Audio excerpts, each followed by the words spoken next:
So I really need to remember to wear my microphone. I did not wear it in the last video. Have no idea how the audio is going to come out. My hair, we don't know what it's doing. We don't know.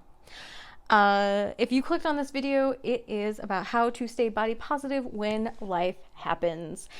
I have so many days where the evil demon inside my head that tells me that I'm not good enough, I'm not smart enough, I'm not, talented enough, all of this stuff, where it will, all of those things will go through my head, but the thing that kind of like resounds the hardest is like, oh, no one's gonna love you because you don't look right. And, anyone that tells you that they love you is lying to you. And, because how could anyone love you because of the way you look? And so all of these thoughts are this weird sort of like self-misogyny, this sort of weird anti like fatness BS that we get taught, right? And then we like internalize it, and then we think it over and over and over again. And there are so many things that are worse than being fat, and being fat is not an identity. It's just a descriptor. I have extra body fat on my body. That's it. That's all being fat is. It's not an identity. Being plus size is not an ethnicity. It's not any of those things, right? And you can't treat the plus size community as a this like amorphous amalgam, like we're not all the same. It's just not.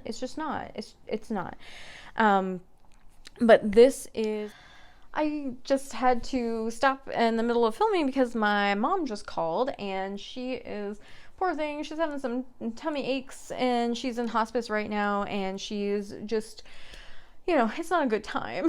And the poor woman that was in the, like, she's sharing a room with another person, like I could hear her just kind of like being in a lot of pain and like calling out for the nurse for her pain medication. And like, I feel so bad that I can't be there physically in person.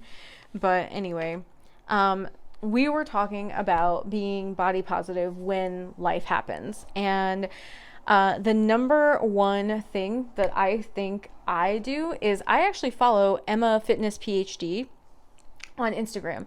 She has this amazing body positive content. She's an actual professional.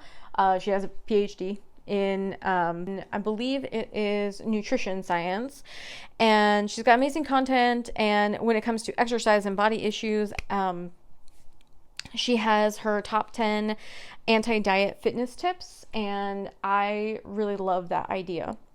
She has her top 10 anti-diet fitness tips, and she has just this really kind of cute content where it's sort of like cartoony. Like if you know what Bitmoji is, she kind of like has Bitmoji sort of like memes and like infographics where she talks about, working out and eating right and how that's self-care and it's not a punishment. But she has a website, and she has coaching available too.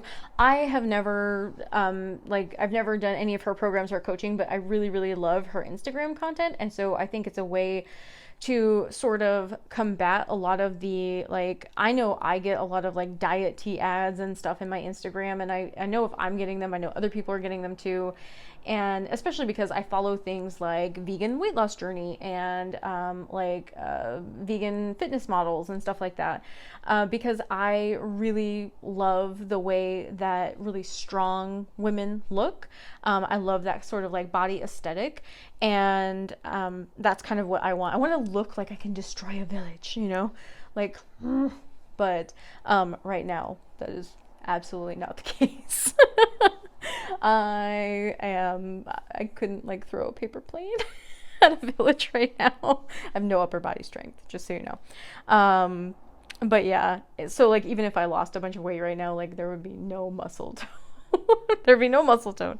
But the thing is, and that's okay. That's just my body, and that's the way that it is. It's not a moral judgment. And I think that a lot of her content basically kind of explains to you in plain language that Your body isn't a moral judgment of you. It just isn't. It's a whole bunch of other things, you know. Number 2, please remember that you have absolutely no obligation to be appealing to anyone. You're allowed to simply exist as you are, full stop. You're allowed to exist. You're allowed to exist in the body that you have now, and the body you have now is completely valid. It's completely valid if you want to change your body for aesthetic reasons, for health reasons, for any of those things. But you don't owe any of those things. You don't owe aesthetics, you don't owe health, you don't owe any of those things to anybody. You can desire to be healthier because you care about the people around you, you want to be around for a long time, all of those things. Honestly, I want to look a certain way in a bikini. I've never worn a bikini in my entire life, and I want to. So I want to because that's the aesthetic that I particularly find and want for myself. That's the way I think that I'm going to be how I'm going to feel the best in my body. It doesn't mean that my current body isn't valid.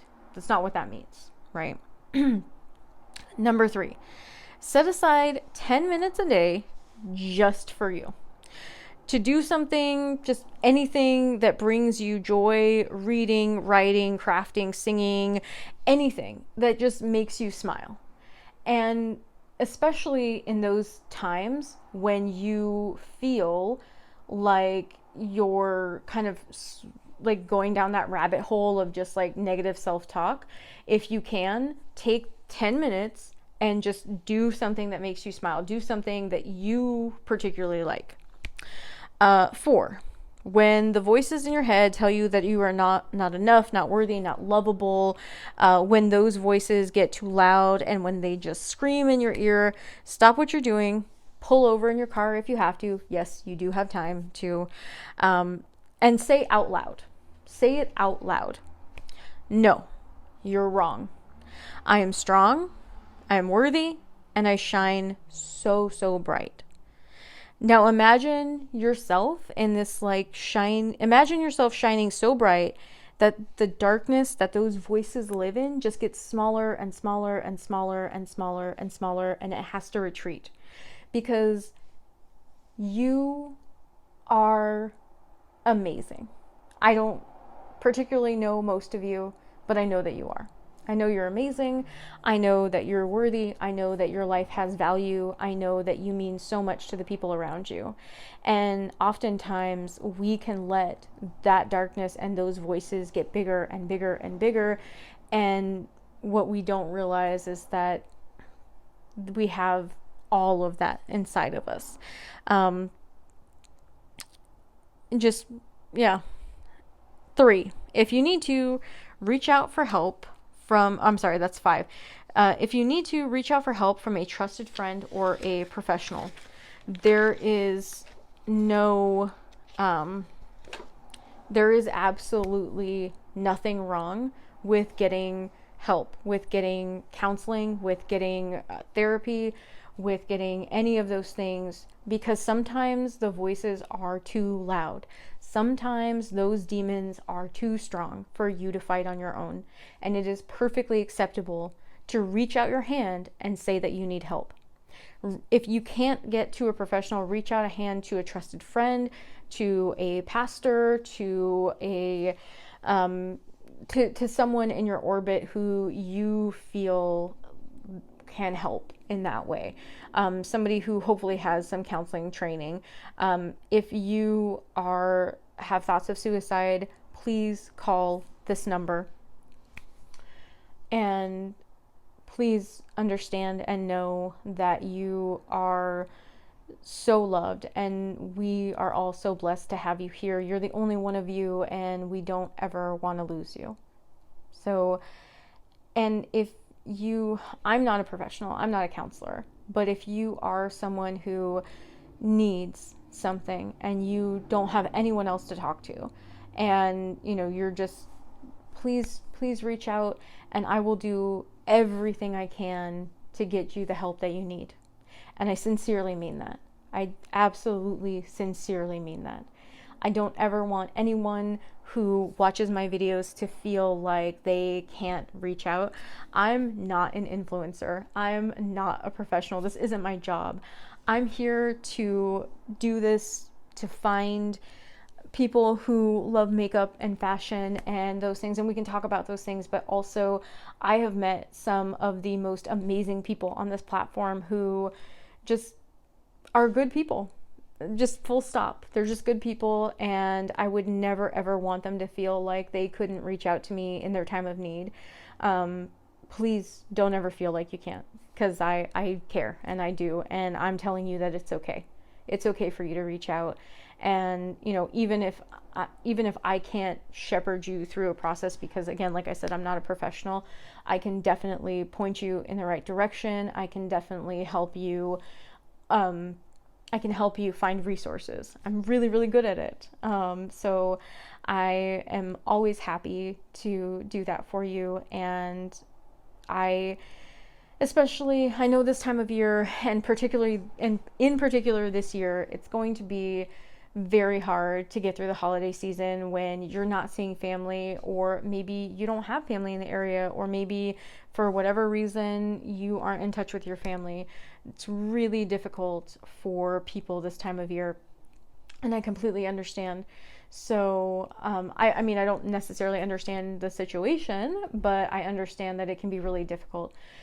So please let me know if you need help. But again, this is the number. If you are having thoughts of suicide, please call that number. And please understand, if you need help in any other kinds of situation, or you have some other issue that's going on, please know that there are people who are willing to help. Thanks, lovelies, and have an amazing day. Take care of yourselves, take care of each other, and I can't wait to see you in the next one. Bye.